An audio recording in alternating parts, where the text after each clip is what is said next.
Mike's Daily Podcast. Episode 1145. Hello, it's Mike Matthews broadcasting from Cafe Anyway, located somewhere in Podcastro Valley, Mont. Today, we hear from Chely Shoehart, Floyd the Floorman, John Deere the Engineer, plus we bring you the return of the much-loved and informative news segment called the MIKELOPEDIA Insanica. And the last show, Mike's Daily Podcast, we talked to someone very talented, Aaron Sooth, that is going to be acting Mike's Daily Podcast in the musical Beauty and the Beast. So my mom and I chatted, and then something happened. It was a platitude that came out of her mouth that sounded like it was a pro-Trump diatribe, because she said something to me that the inside of me made me die. Mike's Daily Podcast.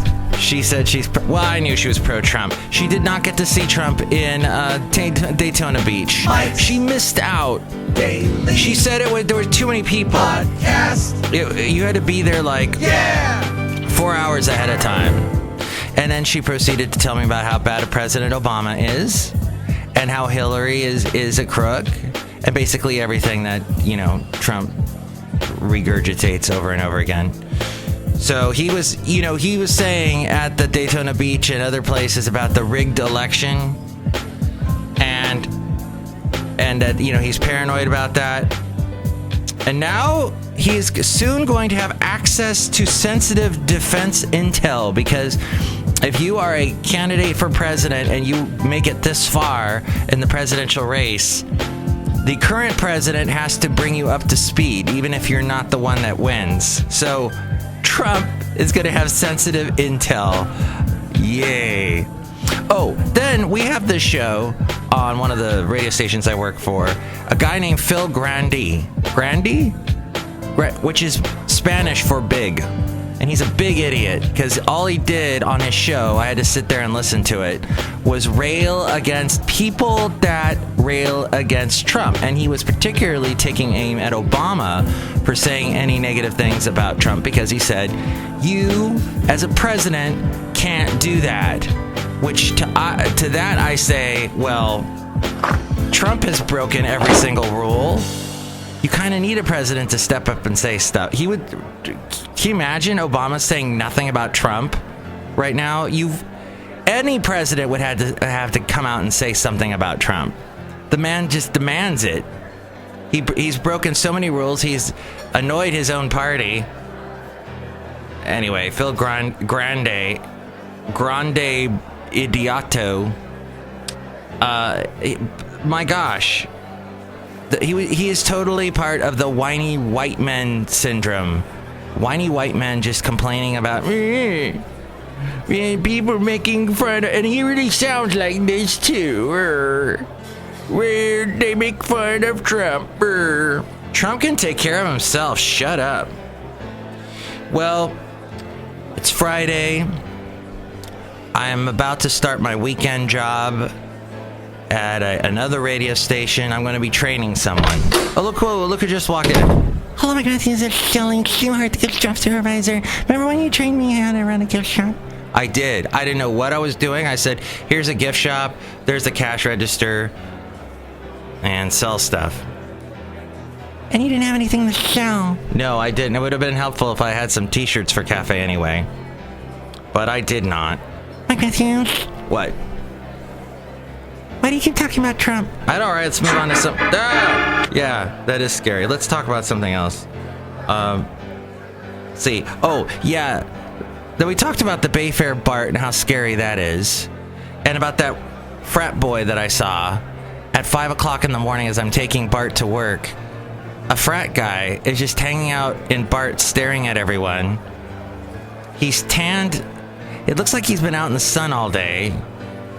And he's kind of just staring at everyone in the car, like hoping that someone's gonna, I don't know, give him several dollars. But that was an interesting experience. When I see a TV show or a movie that I remember as a kid, and I see that TV show or movie now, I go, damn, that's old. It's so amazing how old those shows and TV shows and movies look to you now when you look at them and you go, wow, they look dated, they look old. Even some of the 90s stuff now is starting to look really dated. Oh, the door had opened also for these guys that just walked in. Oh, Mike, this is Floyd the Floorman. And this is John Deere, the engineer. Go on about your weekend radio station story.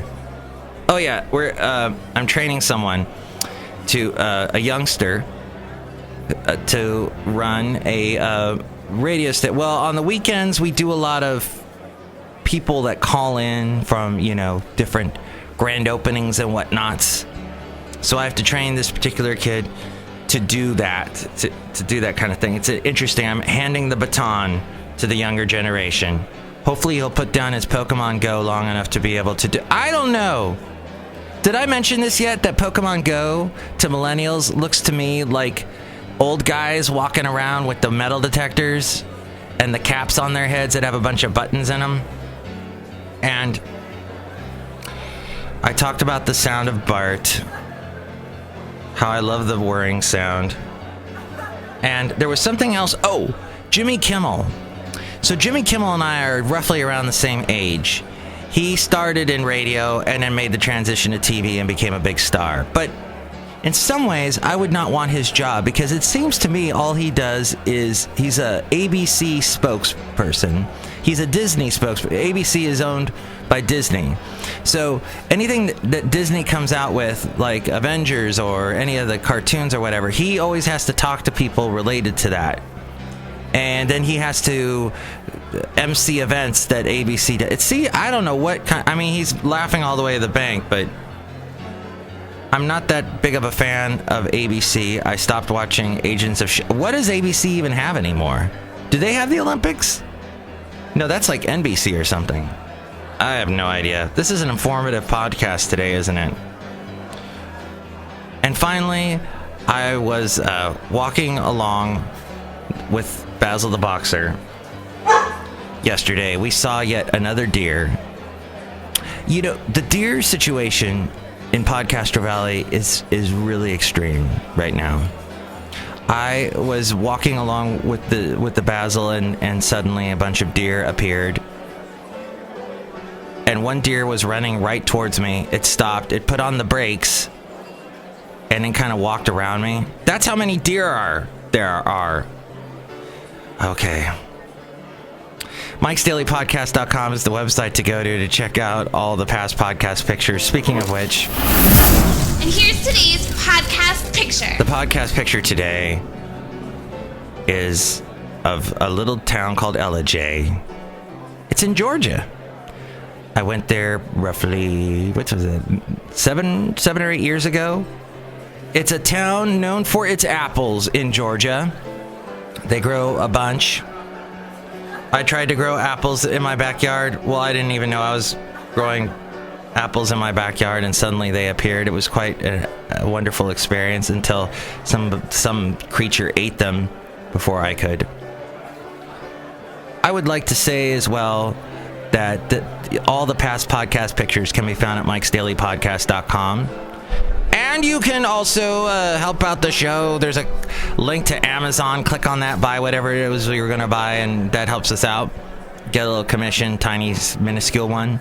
And there's also the link to PayPal if you'd like to help out the show that way, and you'll get a special greeting from all the Cafe Anyway characters. Did you watch when Hillary gave her speech? Oh, by the way, I was watching C-SPAN when that was going on. And they take calls on C-SPAN. And that's crazy. Anything can happen with that. This one guy called up and he said, yeah, it's amazing how clean Hillary's white pantsuit was with all the blood that she has spilt. And they cut him off, whoever this guy was. It was fun C-SPAN moment. But when she was walking around after her speech and waving to everyone, and they were playing all this awful, recent Katy Perry, Rachel Platten fight song. What's the one? I'm Not Gonna Write You a Love Song. Sarah Bareilles, they were playing her song. This is to say what you want to say and let the words come. It was all female artists. I was expecting them to play Kathy Tricoli. Kathy Tricoli was a Christian. She was supposed to be the next Amy Grant in the 90s. She had a song called Everything Changes. In fact, they were playing some song that sounded like Kathy Tricoli I'd never heard of before. And they just looped the chorus over and over again. It was enough to make me go Republican, but not that much. Oh, and finally, my high school reunion happened last weekend. For some reason, Richard Blade was there. Mike, who's Richard Blade? Well, in the 80s, we had the 35-year anniversary this week of MTV starting. And you can go online to YouTube and actually see the first 24 hours of what MTV looked like. You know, back in that day, back in that era, Andy Warhol had a show on MTV called 15 Minutes of Fame, and that's where the expression came from. Because that was his expression he came up with, which became true of our society. It was an harbinger of what would to be happen. Boy, I got completely down a rabbit hole here. How do I get out of this? MTV, 35 years, Kathy Tricoli. Oh, Richard Blade. That's right. So competing against MTV, they came up with this really bad show. It was like a dance, like Dick Clark dancing American Bandstand type show that they had every day around the time kids got off of school, and they would show videos, and they were competing directly against MTV. I think it was called MV3, which is funny because you're listening to me via an MP3 format, but this was way before that. Richard Blade hosted this video show, and he was in the LA area. He was a British guy. He ended up one time coming to my high school I went to 2 high schools growing up. I went to one in the San Fernando Valley, and he showed up to a dance I was at when I was a kid there. And he showed up for like about 5 minutes and then waved to everyone and then left. And apparently we had spent, as the student body, we had spent $500 to bring him there for those 5 minutes. So now, oddly enough, he shows up at my high school reunion for the other high school I went to in Oxnard, California, which is about an hour north of the San Fernando Valley. And Richard Blade, for some reason, showed up to the high school reunion that happened last weekend. And he's all old, like I am and everyone else from my class. I did not want to go to the high school reunion at all. And I'm glad I didn't. It looked like it was mostly there were a lot of the class that I graduated with, lots of nice people, but it was mostly at this reunion, people, the ones that I didn't associate with much, so. But as a whole, they looked great. So I missed the 30-year. Oh, well. Let's do the segment called the MIKELOPEDIA Insanica. The MIKELOPEDIA Insanica. Well, this is some kind of revenge for Trayvon Martin. George Zimmerman got punched in the face. Yay! What happened to my story? It was right there, and I love this computer. He was punched after talking about Trayvon Martin case. He was at a restaurant in Florida last weekend. He said he was at Gators Riverside Grill in Sanford. Oh, I think I know where that is. It's kind of near where my mom lives. On Sunday evening, when he walked by a table with several people and complimented a man's Confederate flag tattoo. Oh, which, by the way, my mom said she knew that Trump was in town because a guy riding a motorcycle was driving with a huge Confederate flag and an American flag. And she said, oh, Trump must be in town. Yay. But she didn't see Trump.